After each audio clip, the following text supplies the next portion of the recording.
Good evening, everyone. My name is Meenakshi Sopti, and I'm the Chief Executive Officer of the Asia Society India Center.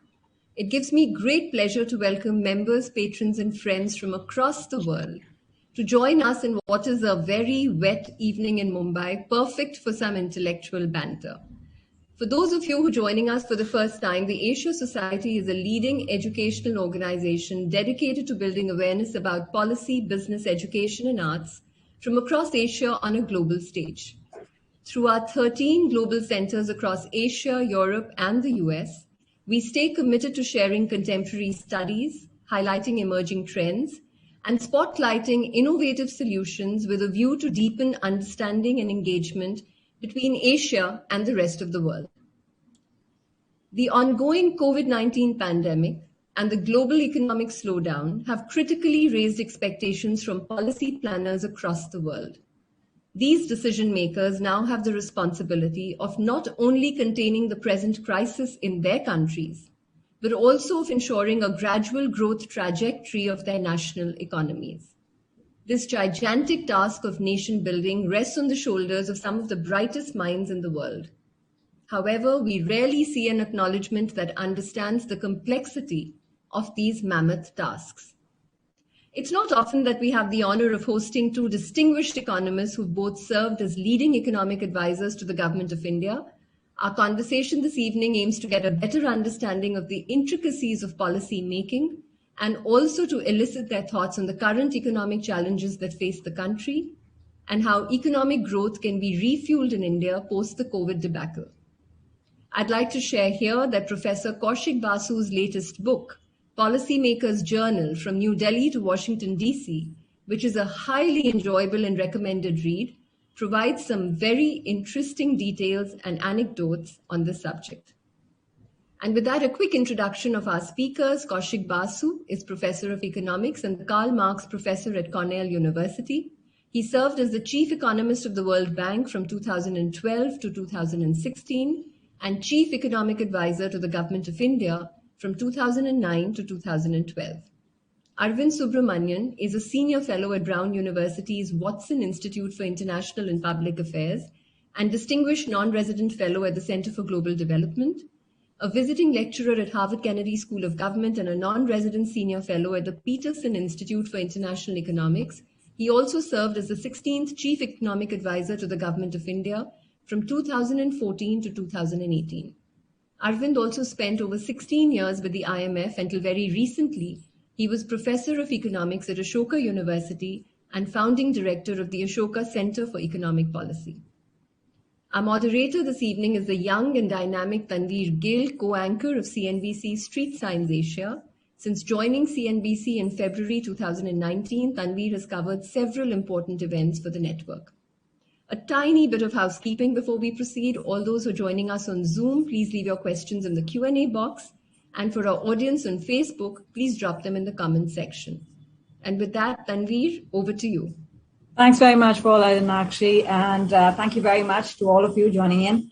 Very good evening to all our viewers tuning in from wherever you are. Hope you're keeping well and safe given the times.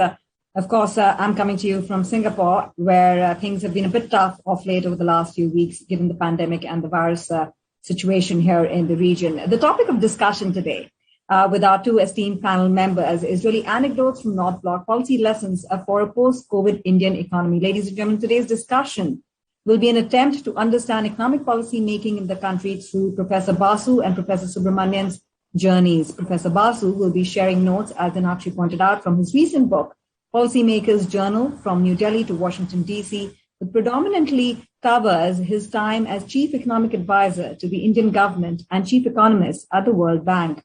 The conversation, ladies and gentlemen, will also be an attempt to throw some light on ways to return back to economic normalcy post the pandemic, even as we continue to grapple and be vulnerable to potential waves. Our speakers this evening, needless to say, who hold rich experience in academia and administration, will share their thoughts on what policy planners in India can potentially do to tackle the situation. So without further ado, let me just straight away dive into this discussion. Gentlemen, thank you very much for joining us, Professor Basu, as well as Professor Subramanian. Professor Basu, I want to start off with you. I want to start off with you by asking you, why did you choose now to be the time to really write this journal, to put together this journal? And did the pandemic rather, have everything to do with it? No. Short answer on the pandemic, Tanvir, is no. First of all, let me tell you, it's a pleasure to be with all of you with Asia Society. And let me jump in with your question. Publishing it now was simply something that I was postponing for a while. And the pandemic may have played a role that in the beginning, when the pandemic struck, I found I had plenty more time than I usually would. I was traveling close to zero, locked in, till the Zoom culture picked up and swamped out all the time. So it gave me the time to go back to my diary. And about my diary, I should tell you that the writing of the diary was the decision that was a bit of a hard decision, but then also not a hard decision. It was a way of coping with the completely topsy-turvy world that I had entered from life in academe. And this Arvind will easily sympathize, because if you read his book of counsel, you get the opening pages gives you exactly the same impression that you're coming in from another world into a dazzling, it's a world which has highs and lows of a very different kind from what you get in academe. One way of coping was almost therapy, that I had to write down what I was experiencing. That's the way I did it. The publication of it, I had not planned to publish it. But 5 years after my period as chief economic advisor, I felt it would be interesting to put this down and make it available to outsiders. But I needed time, because the diary was written very hurriedly, really with no attention to grammar, sentences. At day's end, exhausted, I would jot down the important things. So I did need 3-4 months of intense work to convert it into something publishable. And maybe that's where the window of the pandemic, the early pandemic with the lockdown, gave me that window to do that. So that was it. And so what are your reflections now that the book is done, now that the journal is done, in terms of how the whole process of policy making works and what needs to change? Yeah, actually the book, the postscript, a short postscript in the book is really, I'm writing in the middle of the pandemic, deserted streets all around. I do reflect a little bit about that in those 2-3 pages of that.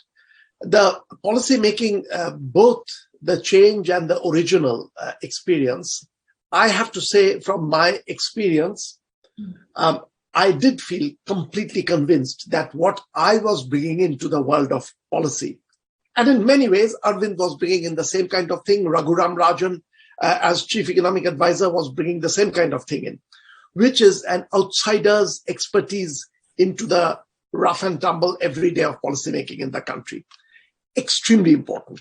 I was grateful that I was given that opportunity for myself, for my own experience, but also for the sake of India. I think there is something very important when you're bringing ideas from outside. And India is a bit more of a closed society now. There's less scope for that for outsiders. So I think that is something to cherish, and I contributed. As far as change goes in policy, maybe some of the details of the changes we will come back to later, but very, very broadly is, the discovery. It's very interesting that, again, what I think I've said it in my diary. I'm not 100% sure, but I've said it in many places. But I actually remember Arvind saying it in his off counsel, that John Maynard Keynes was right. Keynes says in one place, towards the end of the general theory, that in the end, it's not so much vested interests that block new ideas as the freezing of ideas. It's ideas that play a very big role in the long run.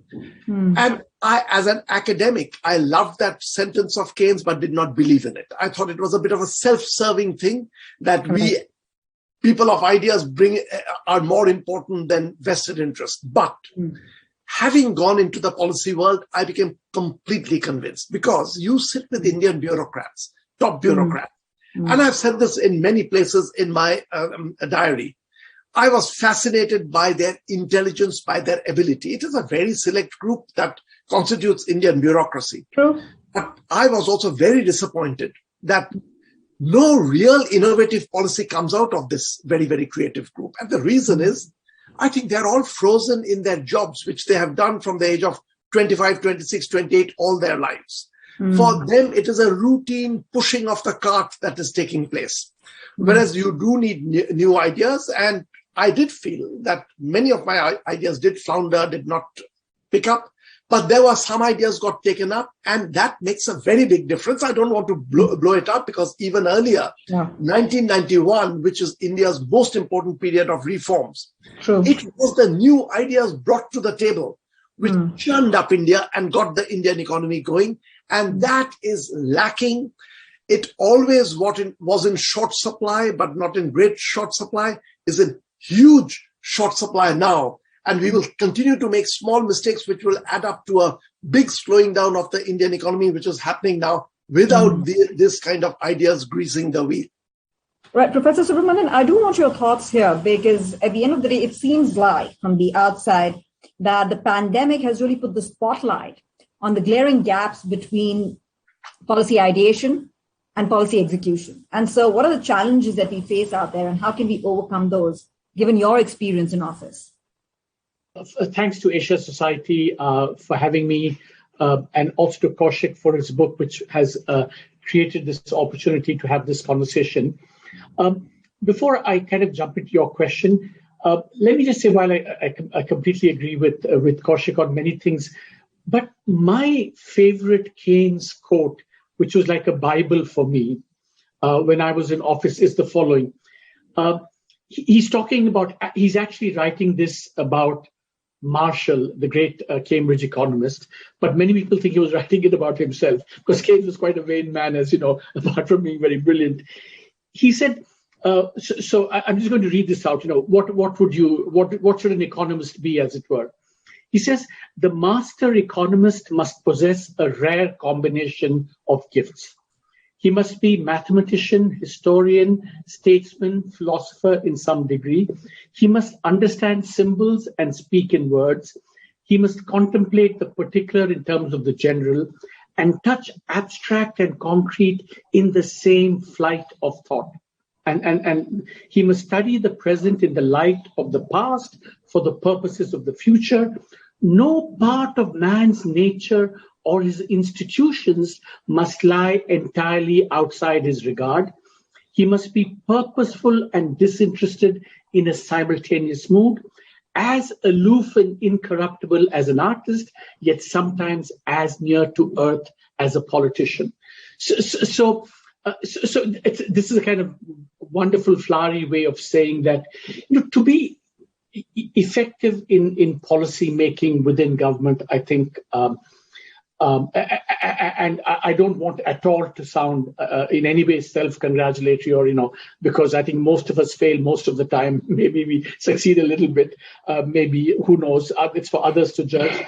But I think it requires many talents. I think producing ideas is one. For me, actually, the biggest challenge is, as an outsider, you come with ideas, and this is something that Kaushik was hinting at. But how do you work with insiders in a system that's been there for, almost hundreds of years, right? It's a system we inherited. As Kaushik said, the bureaucrats, especially all the way down the hierarchy, very knowledgeable, and in some ways actually quite keen and enthusiastic to kind of engage with outsiders as well. Of course, the usual, all bureaucracies have their problems. It's true in India, it's true everywhere else. But for the outsider, how do you bring in that and work with insiders? I think that was for me kind of the big challenge, and it was such a rewarding experience. Now, your question was, what do we do today, right? Yeah, true. In the wake of the pandemic, yeah. Do you think that we can bridge the gap on policy ideation to policy execution? Look, I think here in the current system, in the current conjuncture, I think many people think that, there's also a problem at the level of, ideas as well, at the level of policy as well. So it's not just a matter of execution, do we have the kind of right policies at all? So just to give you one example, right? I mean, in the last 2 years, India has turned inward quite a bit, right? I mean, tariffs have gone up, Atmanirbharta has come in, it has all kinds of things. So the question is, do we agree with this idea or not? And they're implementing it kind of whatever reasonably well, maybe, but it's not a question of execution. It's a question of, at the level of ideas as well. And then at the level of execution, you have different sets of issues, right? I mean, for example, the GST, which, I was involved in, was an amazing achievement of cooperative federalism. Required a lot of cooperation between the center and the states, between the ruling party and the opposition party. But now there's a sense that that spirit of cooperative federalism has kind of, weakened and even frayed to some extent. That's a kind of execution issue. So there are lots of areas where I think ideas themselves are maybe problematic or need to be revised, or new ideas need to be injected. And there are others where I think execution, not just administrative, but also politically, I think there are lots of issues. But let me stop there. Okay, fair enough. Professor Basu, I want to take that theme forward. I will jump in with something, but go ahead. Maybe your question will lead me into on the current situation. Do you want me to go into that? I'm adding something to what Arvind was saying. Sure, absolutely. Go ahead. Let me add something very specific, which is a criticism of what is being done. Really not a criticism, because it's a novel situation, which could have helped us with the pandemic much more. India has done very badly in terms of the economy during the pandemic, because our growth has plummeted more than most other countries. Now, one reason is, and this again is going back a little bit to what Arvind was just saying, so much of our thinking is attuned to past experiences and mechanical response. When you have a recession, a depression, the standard economist view, and this is Keynes, you inject liquidity into the system. The government spends more. If need be, you create money, give buying power. One very big difference with a general recession and a pandemic-induced recession, which we are going through now, is the pandemic-induced recession, there are some sectors where demand is slack, like in a recession. Tourism, whole lot of sectors, demand has crashed. But there are some sectors where it's the opposite. There's a massive demand. All kinds of healthcare, medicine, vaccines, massive over demand. So it's not a usual recession where the dampening of the demand is across the board. So you just make people dig holes. We are all into a Keynesian mode. Make people dig holes and then give them cash. That will work. That is not the case.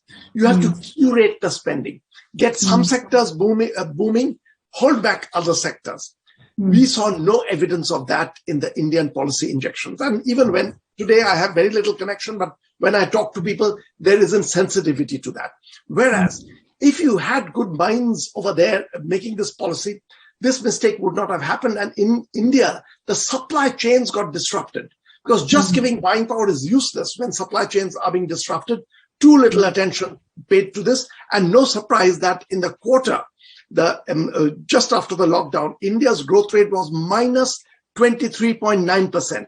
There were just 5-6 countries doing worse than that in the world. And the pandemic in the first round had not hit India so bad. So it is this idea space that was lacking. So I just wanted to add that to what Arvind was saying. No, I'm glad you... No, absolutely, sir. Glad that you came in with that point. I want to touch upon something that Professor Subramanian raised, which is the whole issue of nationalism, protectionism, right? It's such a global theme right now. And Professor Basu, you have written at length about it as well, right? The narrative is being driven by the US and China, but it really boils down to the question on, do you think globalization as we know it is dying? And if so, how sad is it for the world? Professor Basu. I think globalization is hitting roadblocks. And it will continue to stumble for a couple of years. But I have no doubt in my mind that it is going to come back, and come back actually with a vengeance. So countries which make the mistake of nationalism and hyper-nationalism and closing down will be the losers in the new world that is going to come out. And I've got a reason why I feel globalization is going to come back with a vengeance. One, the most important one is, and work that Ken Arrow had done years ago. And it's very surprising that actually Arvind had touched on many of these things in his book, called Learning by Doing, very early paper, that a large part of increasing productivity is our actually doing something.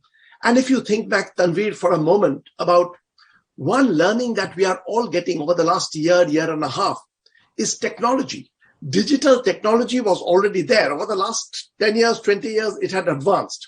But we were flying great distances to give one lecture. To have a meeting of 10 people, we would collect somewhere in the world. Now I'm doing 5 times that level of meetings, lectures, everything using digital technology.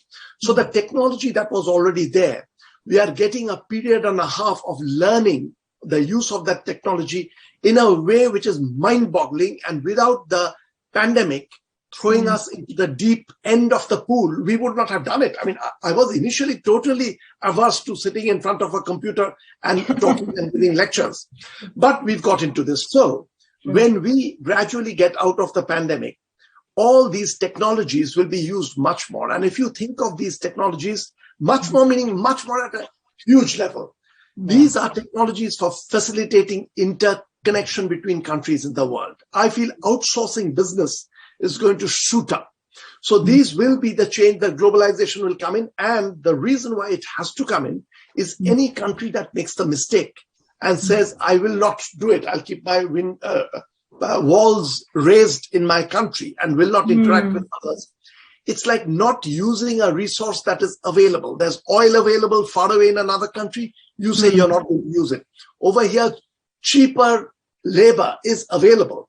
And if you don't use it, just by putting up the walls, you will get outcompeted in the product market. So I feel globalization is going to come back with a vengeance, and you will see new winners and losers depending on our attitude to actually nationalism. And nationalism, hyper-nationalism is going to hurt countries. And there are many countries which realize that and are intelligently working to weave themselves with the global economy and get advantage. But I want to try in the India angle, and Professor Subramanian, I want you to comment on that particular aspect, bringing it down to India. Sure, go ahead. You want to make a point? So first, I think it's nice to have a little bit of healthy disagreement between. So here, I wish I wanted to make a point on that, but please go ahead. I wish I could be as optimistic as Kaushik, and let me explain why. Even Kaushik is absolutely right that the opportunities opened up by digitalization and long distance communication and so on. But remember, today global trade in goods is like 2 to 3 times global trade in services.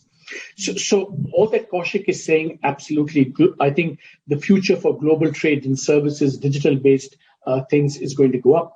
But there's also global trade in manufacturing, which, as you know, after the global financial crisis, because of the collapse of supply chains, because of technology slowing growth, protectionism, all kinds of factors have actually led to certainly a stalling of globalization in manufacturing and goods.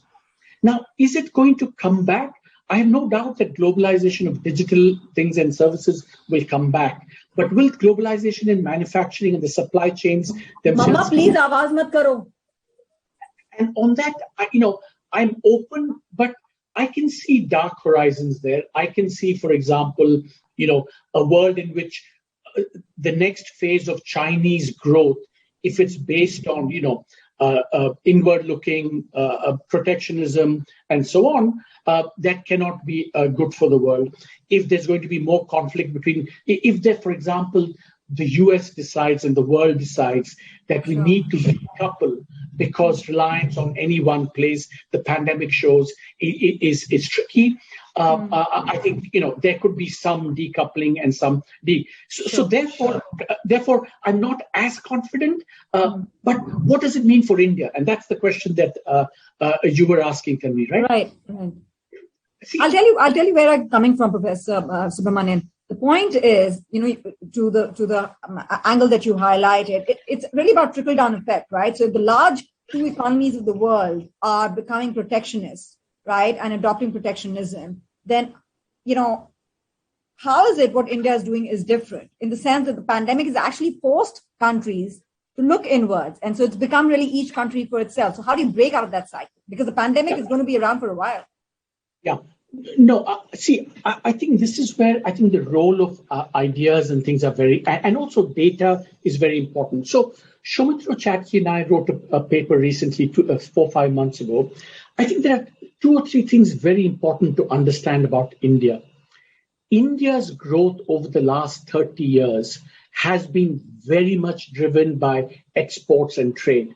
So the notion that somehow India's growth is based on domestic consumption, etc., is completely not consistent with the facts. So our period of boom, the boom after 1980, has been associated with an outward-oriented strategy, and especially after 1991. So I think we need to continue that. If there is no economic model in the world or empirical experience where countries can generate 8-10% growth that India needs based on a domestic market. It's never happened. It's never going to happen. So, Mama, phone off kar do, please. So the question for India is the following. Just because others are turning inward, does it mean that we should also turn inward? And the answer is no, it isn't, because they may do whatever they want, but our experience is that being open, increasing our trade has been our pathway to one of the generators of growth, and I think we should continue that. And especially if you look at the last, even in the last 10 years after the global financial crisis, China has been vacating space. Our calculation is that it's vacated about $150 billion of exports since the global financial crisis. But almost all of that has been occupied by, Vietnam, Bangladesh, to some extent Indonesia, and India has occupied very little of that space. So I think the whole notion that we can do it on our own inward is neither consistent with the opportunities nor our own experience of the last 25 years.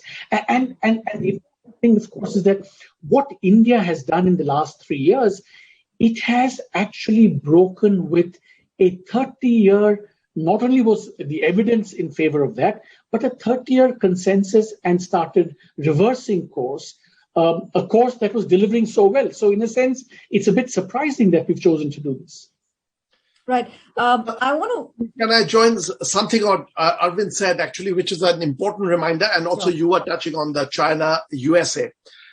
One thing is correct, that in the goods market, manufacturing sector, there will be this tendency, because there is a genuine danger that if for a product you need a crucial input United States needs from China, there is a hold-up possibility that China can suddenly say, we are not going to supply the wheels of the cars that you produce, and you hold up the whole industry.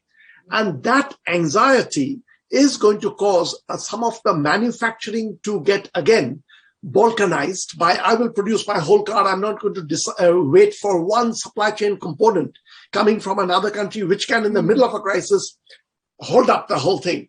I feel that is correct, what he points out, that's going to happen. But through that, it connects a little bit to what you were hinting. My expectation, at least in the initial years, will be there's going to be a deep cleavage running through the world, where it'll be United States with a whole lot of other countries trading and fairly open, and China with a whole lot of other countries trading and fairly open, because you have to do that with smaller countries clustering and doing that. So at one level, it is more globalized, two halves, very well globalized, but together, maybe there is going to be a chasm running through this. I'll have to think of a nice term to describe this. I was thinking as I was speaking. Yeah, we'll give you some time to come up with that word, Professor Basu. But I do want to move on and talk about the hot button issue, right? That we pretty much debate every single day. And no prizes for guessing, essentially. It's about inflation. And Professor Basu, you touched upon, your outlook as far as growth is concerned, and, the problem that countries may face, especially India may face in the light of slowing growth.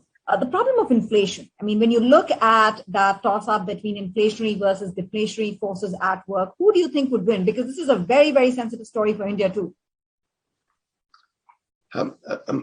There is a big risk of inflation, and actually one particular kind of inflation, if you look at wholesale price inflation in India, right now it is at a 30-year high. It hasn't been this high in the last 30 years. And generally, wholesale price inflation seeps into retail price inflation. So this is a very alarming situation for India because prices are rising quite rapidly. But in the long run, I feel actually inflation is not something that India has to be paralyzed with. Very often that happens because politically inflation is very bad. People feel very, very troubled. But right now, I think the inflationary situation is at a very risky bend, and where you need intertwining of monetary policy and fiscal policy. You know, my life, 2.5 years or close to 3 years in government was all about inflation because that was an inflationary period. But even then, wholesale price inflation right now is higher than what we had grappled with at the peak of the inflation at that time. So I feel over here, you need a much better curation of policy once again between the Reserve Bank of India, which is a very, very professional body. It's a very impressive body in India. RBI, even when you disagree with, you can see the expertise over there is there. I feel not enough is happening once again between the Treasury, the Finance Ministry, and the central bank for the inflation. So there is a big risk that it's going to go higher. Not huge. I don't think there's any risk of hyperinflation or anything like that in India. But it can go higher. And if the retail prices begin to follow the wholesale prices, it is a major inflationary crisis already because the poor people have been hit so badly by the crisis. My hunch is that among the poor, it is a much worse situation because prices are rising with your income having stopped. Then we are actually understanding, and Arvind's recent work on excess debt, where we don't know the causes of debt, I feel is a very powerful statement that a huge segment of India is already being hit very, very badly. And for them, even a small inflation is a double whammy because you're barely getting an income and the buying power is going down. Right, sir. And so, Professor Subramanian, just to take that point forward, because you're talking about this V-shaped recovery, but how effective can that V-shaped recovery be if it comes with inflation? And if you are looking at some point in time growth normalizing because, the peak of the pandemic has to cool off, then how badly can it hurt India's prospects post-pandemic? I mean, how can India ensure that it enjoys strong real growth adjusting for inflation? Yeah. So I'm actually a little bit more worried about inflation than I used to be. And maybe a little bit more than Kaushik. I don't know. Maybe we're on the same page. Let me tell you why I'm worried about inflation. I think there are 3 reasons I'm very worried about inflation. First, of course, it's possible that we don't know, but the global situation itself could turn a little bit more inflationary in the next 1 or 2 years. But I think for the US and advanced economies, some higher inflation is actually a good thing, not a bad thing, because we've had 10, 15 years of secular stagnation. See, but for India, why I think I'm worried about is, first, I think, as Kaushik said, prices are rising, wholesale prices are rising. The second, I think, for me, the real worry is, it's a point that Viral Acharya makes very well, which is the whole fiscal dominance creeping in. It's not that, the RBI and the Ministry of Finance are at loggerheads, but that the RBI maybe is too accommodative of what the government is doing. And you know that in the last 1 or 2 years, the RBI has been buying directly or indirectly, more indirectly, government treasury. And if it becomes like an entrenched fact, fiscal dominance. But my bigger worry about inflation is the following. And, and Kaushik will probably know this much better than I do. You see, when people think about inflation, there's a way of thinking about it in terms of, demand, supply, money, fiscal, etc. But I'm very, very partial to an old kind of Marxist Albert Hirschman view of inflation, which is that inflation really comes about because there's a conflict over the pie. And especially when the pie is shrinking, that conflict leads to actually higher inflation. So if you think about India today, the pie is shrinking. Conflicts over the pie are rising very sharply. You see that in agriculture. You see that in the individual states saying no employment for people outside. All these are signs both that the pie is shrinking and that conflicts over the pie are rising.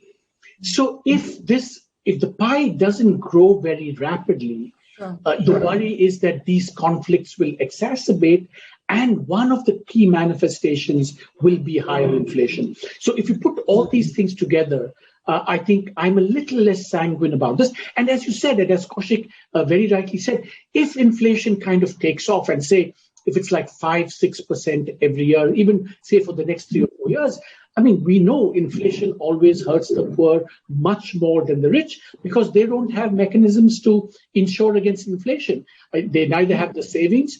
What they have is their jobs and their salary. And if the pie is shrinking, that itself is going to be affected. So I worry a lot about inflation, actually.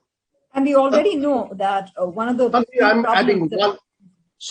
adding one more thing to this. Actually, on this, I think I'm on the same page with Arvind, but I was going to add to your remark on the V-shaped recovery. Yeah. Just the arithmetic of that, I feel people ought to understand. Given what happened in the last year in terms of growth, minus 7.2% or something, a real plummet. True. V is the only shape of that can happen now. Because from that pit, any climb is going to create a V shape. So even if you climb 10%, it'll look a V. But if you average it out over 2 years, it's a growth of something like 1.2%, 1.3%. So the V shape is really, it's a slogan which sounds very nice that we are coming right out of it. But when you fall so deep inside, the only way to come out is in a V shape. I just wanted to clarify this for that. Given that we're in the alphabet soup, Sajid Chinoy and JP Morgan and several others as well. I mean, it's consistent with the V, but they say it's a K because even in the V, there's a part that's rising and then a part that's not rising. Yeah. You know, the inequality of the recovery is therefore kind of modifying even the V that you would normally expect. And the increase in poverty, the reduction in wages, the increase in unemployment, the fact that corporate profits have done much better than wages. I think that's the part of the recovery that and of course we know in the long run, there's a piece by Karthik Muralidharan yesterday or today saying that, the long run potential one cohort of children can be very badly affected. And by definition, poorer children are going to be affected much more. So I think even when we talk about V-shaped recoveries, we should be a little bit careful that inbuilt into that are the kind of asymmetries and inequalities that, Kaushik and you have spoken about. Absolutely second that, sir. In fact, one of the key outcomes of the pandemic, and this has been hotly debated around the world, which is why fiscal policy is so important right now, as you've seen announced by the Biden administration, is really, really to bridge that income gap, because income disparity and income inequality are hot button issues right now. Before we wrap up this discussion, I think we have a few minutes to go. I do want to touch upon the food inflation part in India, because Professor Basu, you've talked about it in your book. The food distribution system finds a mention, and you believe it's an area of policy that requires urgent attention, especially post the pandemic. What are some of the crucial issues that we are facing with the FDS in India, and what can be done to fix it? By the way, the food situation, what you see in my diary, is primarily because the food inflation was very high during the period that I was working, because the food inflation was outstripping the overall inflation. So there was that obsession with the food inflation that time to bring it down. Fortunately, it started coming down. And there, what I talk about is about the mechanism of food release. How do you release food onto the market to dampen prices? And just a little bit of history, which is one of those little suggestions which got picked up, which is very much from economic theory about how you release the food. I was using the ideas of Curno from 1838 on the release to dampen the food inflation price. And I think it caught the Prime Minister's ear. He picked up on what I was arguing. That happened. Right now, it is a different situation, because really, as yet, it's the WPI which is increasing. On food, my overall suggestion, not the inflation, is pretty much what I had given earlier, and I give the same, which is that the market needs to be eased up. The buying and the selling, it's too much of it is the government's hand is too big in there. But I want to clarify this, because that headline, below that, you can do many different things where the same headline will be the same, and people keep pointing out that is what is being done now. I don't think that is being done at all. And there is no contradiction between what I was recommending when I was in government about easing up this market and what is being done now. Right now, under the cover of a single banner headline, this market is being handed over to a few big traders that's going to buy from hundreds and thousands of farmers. That is not the kind of opening up that is going to help. Even in the United States, there's a huge amount of writing on the fear of oligopolies and monopolies and antitrust. There's a lot of writing. We are showing no sensitivity to that. So though I'm in favor of easing up the food market, once again, the details matter. And if you look at the details of what is being done now, it is not at all what I was recommending. And I feel it is actually dangerous for farmers and in the long run for food production. Okay, I still want to touch upon the bigger issue out here, Professor Subramanian, which is an impending food crisis, a potential food crisis. You do a simple Google on food prices and get a whole host of articles talking about how food supply chains have been disrupted because of the pandemic, and it has hit the lower class the hardest, the lower middle class the hardest. And I think the situation in India is also dire. And so when do you think, this reality will stare at us in the face? No, I'm a bit puzzled because during the pandemic, in some ways, the Indian economy has been propped up, even though growth was, -7, -8, -10, you pick your number. The sector that kind of prevented an even further decline was actually agriculture. Agriculture has been doing well in the last, 2 years. We've had good monsoons and things. And if you look at, the uptake of food in the public distribution system, it's been rising and rising and rising. And Harish Damodran, who's a really insightful about the agricultural sector, has written that, so in India, I think the panic about food is not the same because agriculture, our stocks are at a record high. The PDS is flush. So I think at the moment, agriculture is not the biggest concern in India. Of course, this year the monsoon may change, all kinds of things can happen. But I think that has to be, I guess what you had in mind was to decouple from the bigger issue of how do we need to reform farm and agriculture, what Kaushik was referring to. But that's like a completely different conversation from the short run, where, if anything, agriculture, we're plentiful supplies, agricultural incomes were doing better than the rest of the economy. So for the moment, I don't think it's agriculture that's the hotspot of the Indian economy. Okay, I need to wrap up. So last question for both of you. Then I have one question of my own, which I'll come to in a bit. But last question is, what would be the top 3 suggestions, Professor Basu, that you would have for the government of India to ensure India's post-pandemic recovery is a smooth one, relatively smooth? Yeah, I find these numbers difficult, the counting of top 3. I'll give you more broadly. First of all, broadly, what is really hurting India is political polarization. And India, traits like trust play a very important role in society. I feel Francis Fukuyama's book on trust is one of the most important books on economic progress. And that is eroding in India. When that happens, investment is hurt. It spills over into concrete economic variables. So, and that is outside the domain of economics. All I can say is that what we are doing is allowing politics to encroach on every decision, and that is hurting. So if you want to call it one, that is number one. The others I can tell you in terms of detailed policies. The work between the Reserve Bank of India and the Finance Ministry is becoming too one-sided. The Finance Ministry pushing the central bank, the Reserve Bank of India, and Reserve Bank of India has a lot of expertise and people over there. That needs to be worked out better. And the third is what I'm coming back to what I was saying earlier. This is not a generalized recession where you just toss buying power, do anything, spend money on anything, buying power goes into the hands of the people and you come out of it. This is a case of supply chains being disrupted in many different ways. So you have to pay a lot of attention to the nuts and bolts of society and devise policies. So let me stop with that. So let me just, I have only one policy suggestion, which is actually a kind of maybe just a generalized version of what Kaushik just said.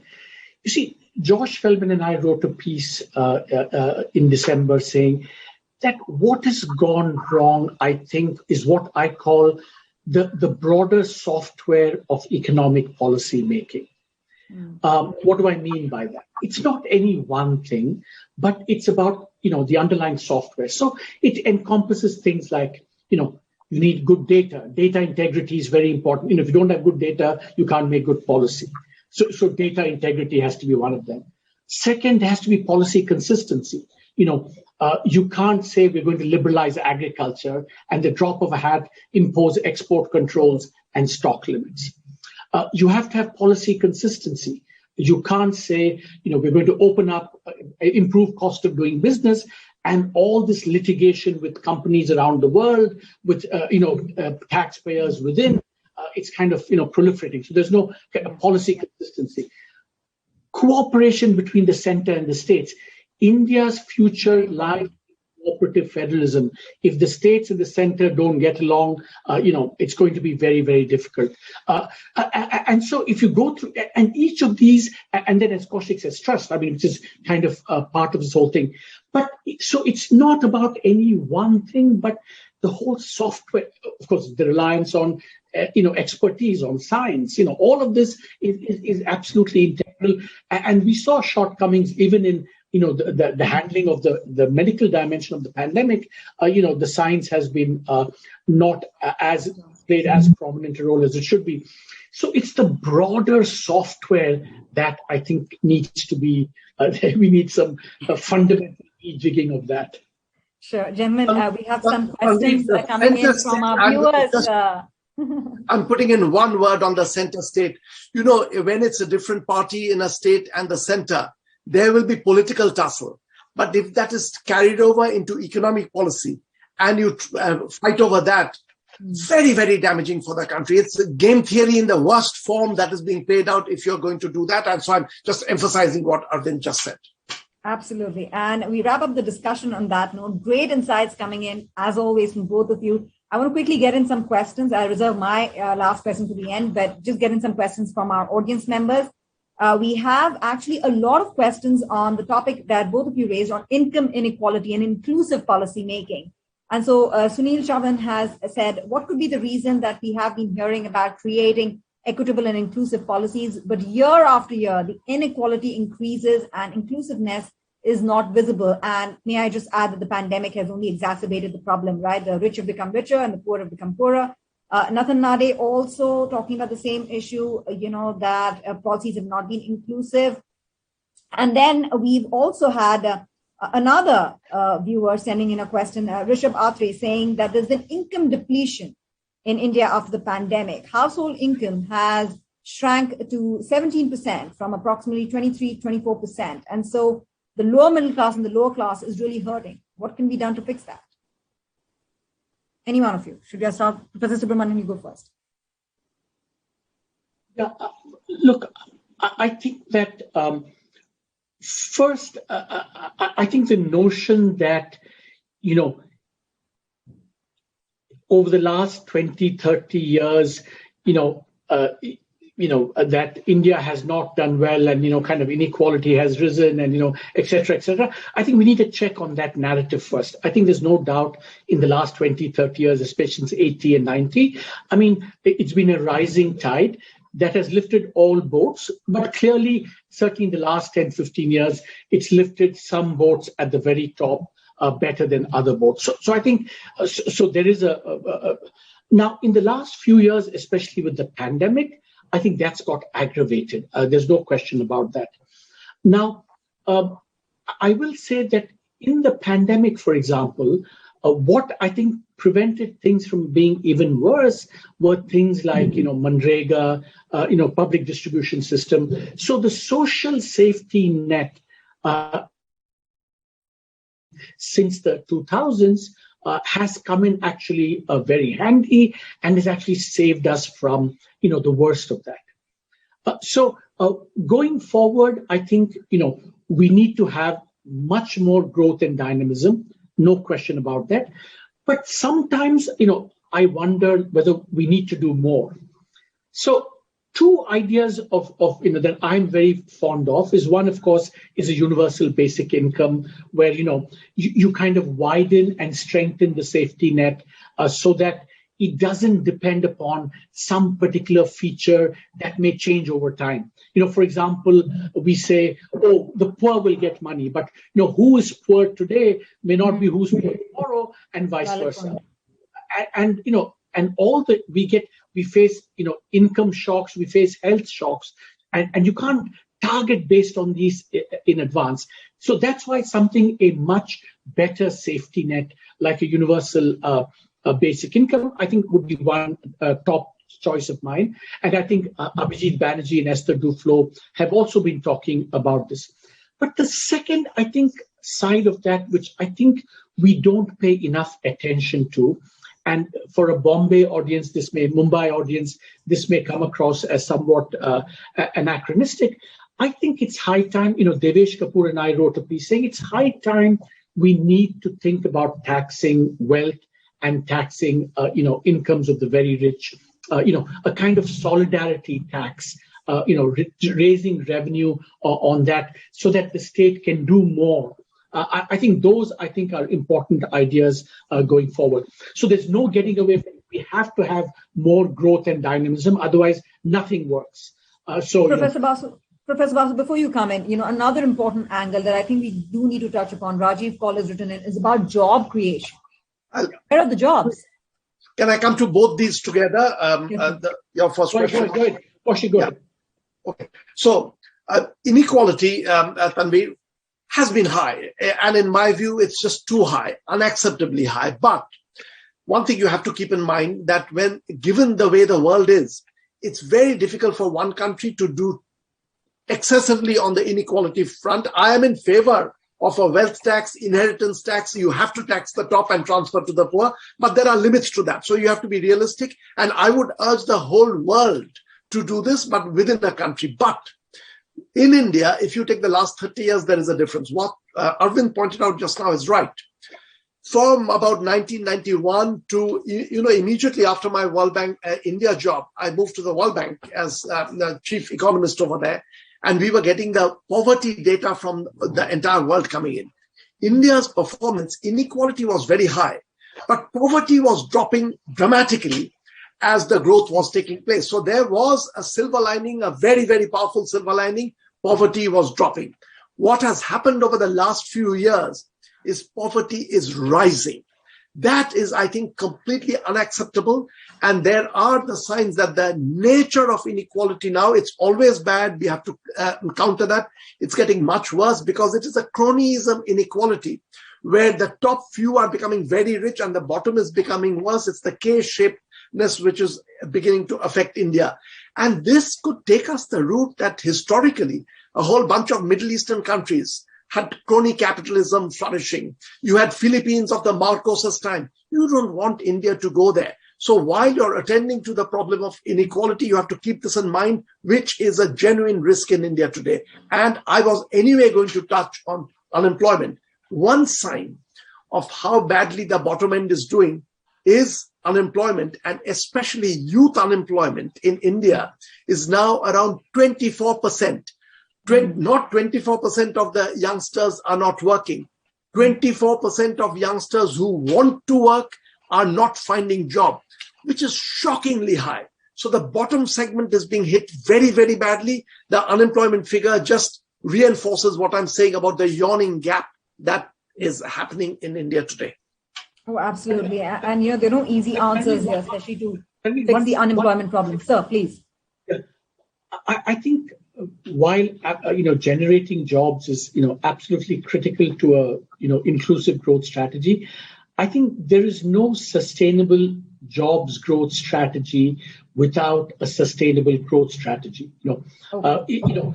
We cannot just focus on creating jobs if the overall economy is not dynamic. But that's not to say that the growth is sufficient. It has to be complemented with lots of other things. So a job strategy and a growth strategy are intimately linked.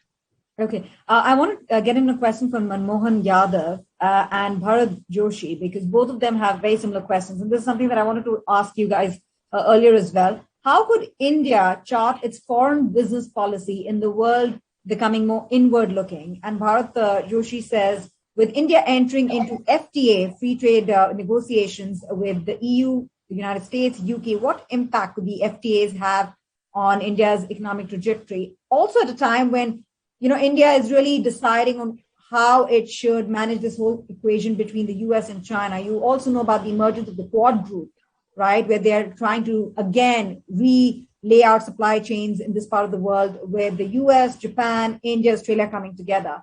Does groupism work? And should India be part of a group or be equidistant and work out its individual trade relationships to keep that element of the economy humming, contribution to the economy humming? Okay, Kaushik, you want to have? Shall I go? Have a go? Yeah. Yeah. Yeah. See, first of all, I think our foreign entanglements, as it were, economic entanglements, are going to be driven as much by our domestic policy as other things, and I'll come to those other things. If you're going to turn inward domestically and raise tariffs, etc., that almost by definition rules out a strategy of integrating, in other groups, because nobody's going to say, come into my group, but you can keep raising your tariffs. So that's not on. So fundamentally, an Atmanirbharta-based strategy is not consistent with some kind of strategy of engaging with the world. But here comes, I think, the second point, which is that supposing we review that, right? The big issue, of course, is should we have joined RCEP or not? And what are how does one think about that? Now, I think India it's fair to say, was never part of value chains to begin with. Whatever we were doing it pretty much, independent of these value chains. So the argument for RCEP always was, the economic argument was that, if India wants to be part of these value chains, you can't get out of RCEP because that's like blocking yourself out, because we won't have access to these dynamic markets. We won't get inputs at the lowest possible cost. So we were paying a huge price by staying out of RCEP, and economic price. And remember, especially at a time when investment was leaving China, it was very important if an investor says, I'm leaving China, shall I come to India? Oh, but if India is not going to be part of the Asian value chain, there are going to be risks to kind of locating in India. And India always thought that we're a big enough market and that we can overcome this. But that doesn't work in the world anymore. So I think there have been there are potential economic costs out of staying out of RCEP. But I think one could legitimately argue that there were foreign policy considerations, relations with our neighbors, that militated against that. And that's a call that I think one cannot really second guess. But given that you've chosen that, it's therefore imperative to be more open on your own and integrate with other economies of the world like Europe, etc., etc.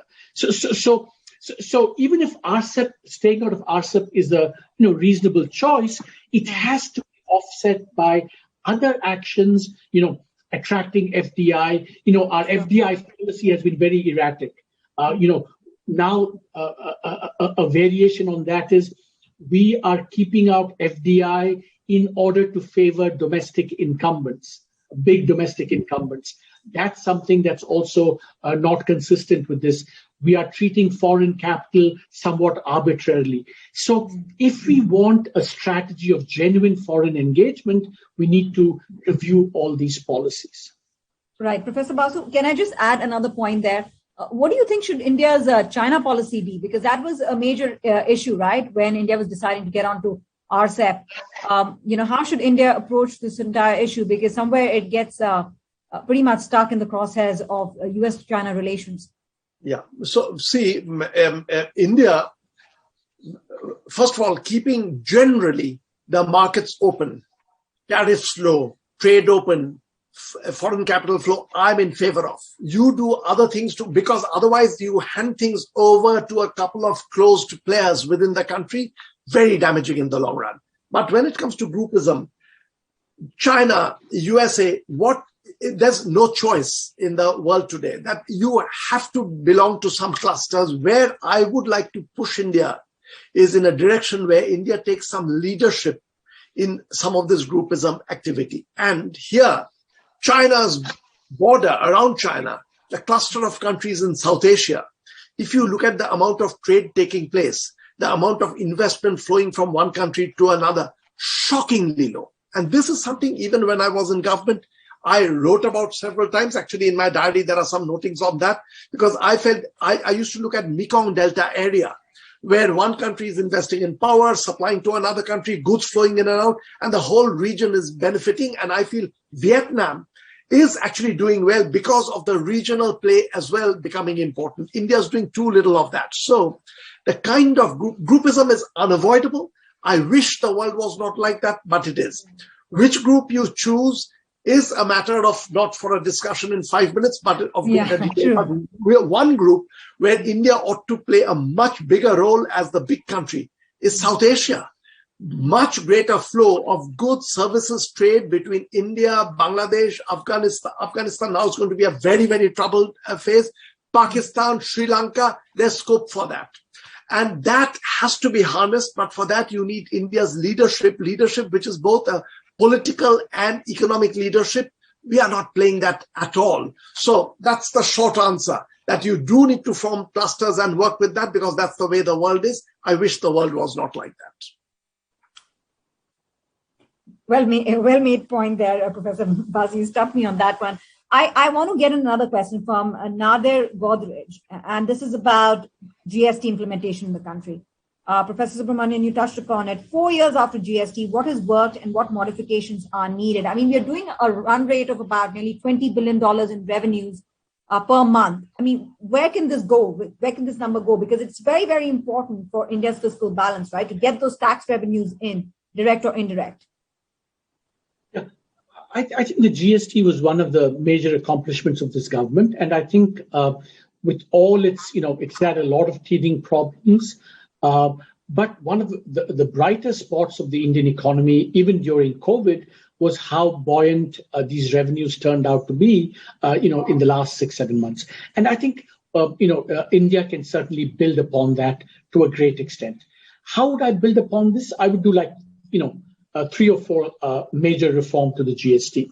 Now, first, of course, is that the trust between the center and the states has to be restored in the GST. Otherwise, once again, we'll have these fights on compensation, et cetera, and that mire implementation of the system.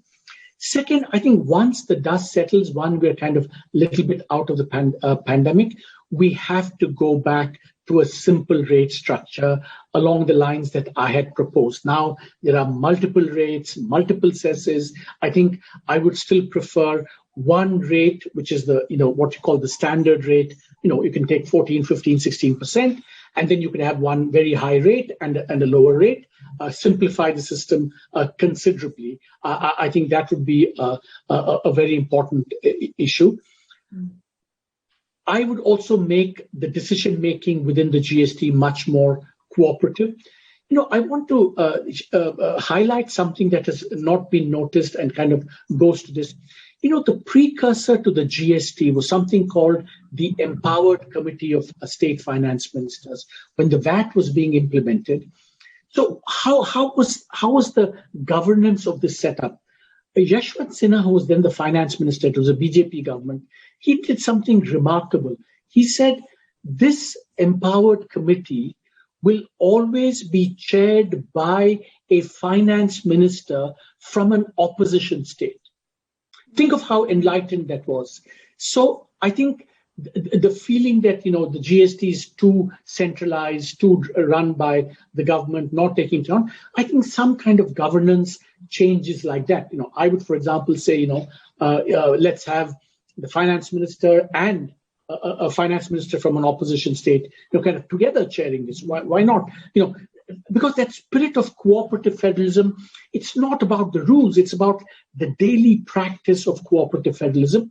And I think that, so simplifying the rates, changing governance structures, and very important, this is something more thing, is when we simplify the rates, some of the rates have to be increased. Because what happened when the GST was started, the effective rate was about, 14.5%. Yeah. It's come down because, once everyone wanted to cut rates, the states wanted to cut rates because they were guaranteed compensation. So there was kind of real moral hazard. So in order for this to become more revenue generating, it has to be, some of the rates have to go up. Let me tell you the last and most innovative idea I have for the GST. Yeah. I think there's going to be a big discussion on whether compensation should be extended, renewed, etc. And that's a debate that can happen.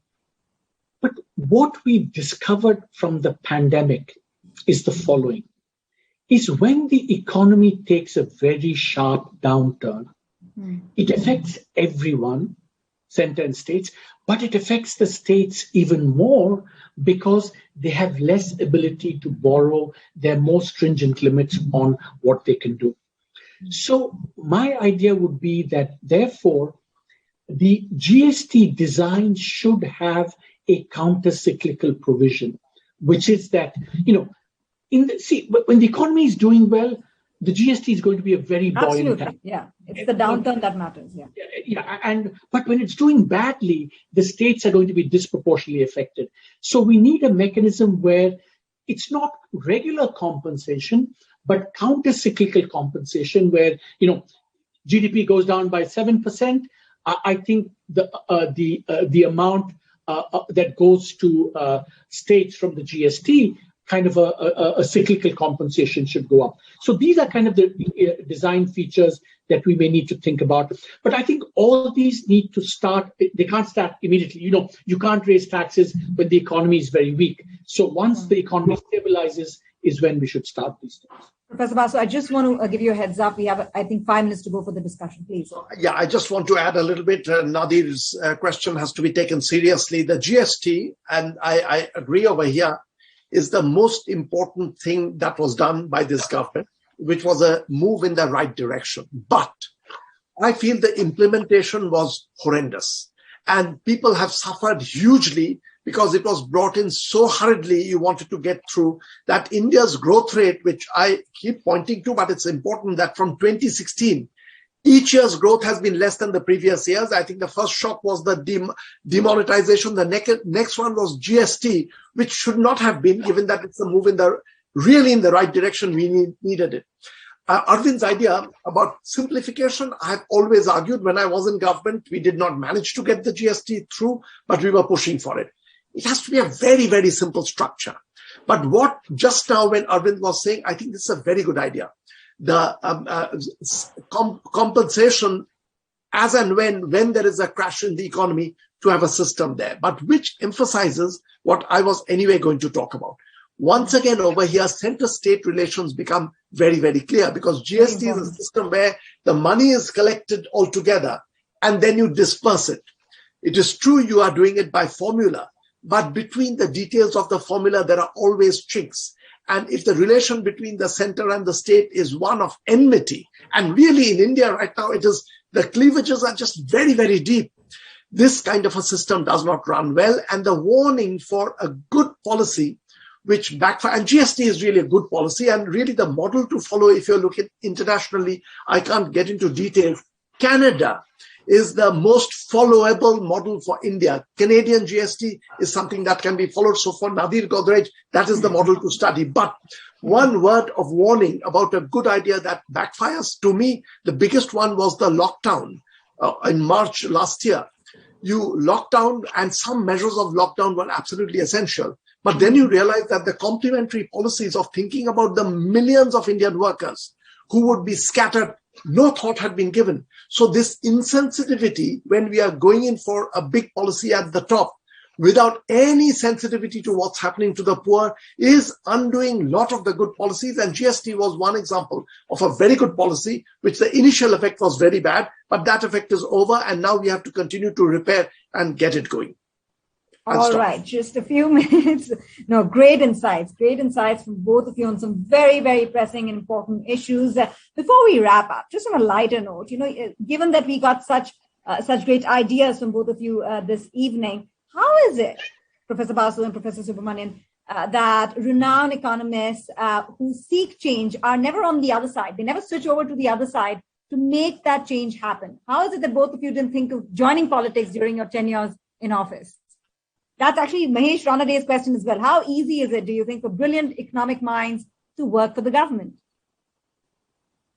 Well, it depends on whether it is a government that you feel is going to listen to anything. You're aware that when you get into government, that a lot of the policies that you suggest will not get accepted because there are so many ideas coming in. But you want to be broadly on the same wavelength to be able to do that. And politics is, for me, the political world is quite fascinating.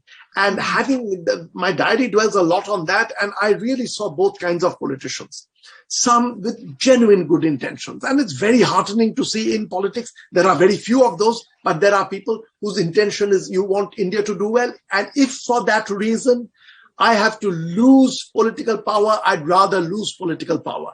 That is the moral commitment that you want in politics, too few of them. So it is a murky world. I felt very comfortable actually after my initial months when it was weird to be sitting very close to that and hobnobbing. But I have to say that I was very lucky.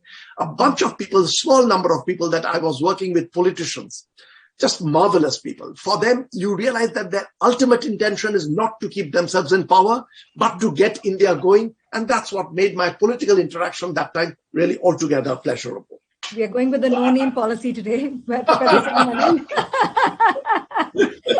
Professor Subramanian, your thoughts. So there were two dimensions to that question. One is, why don't you come and join government and work within? Both of us have done that. So that's not, I think we've done that. But the other question, which is a more interesting question is, why don't you join politics? So one of the most important concepts in economics, and Paul Samuelson said it's the only concept that's both non-trivial and true in economics, is called comparative advantage. That is, Kaushik might be a better economist and a better politician than me, but that doesn't mean Kaushik should do both economics and politics.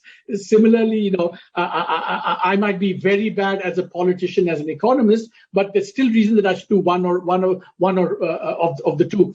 So generally, I think my comparative advantage is not in politics. So, you have to do the things that you're relatively better at doing. But it is true that, as I was, Mr. Jaitley and I were very, very close. So I did, get to see the other side. And I think that balance of responsibility between the allocation between politicians do politics, advisors provide advice.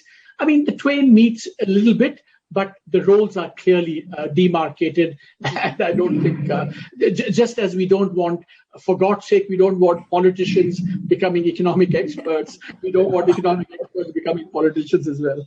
No, we don't want any role-playing happening there. Thank you very much, both of you. It's a wrap on that note. Thank you very much once again. Enjoy the rest of your day. Thank you very much to all our viewers for tuning in. Hope you enjoyed this panel discussion. Inakshi, as well as the entire Asia Society team, thank you very much for organizing this.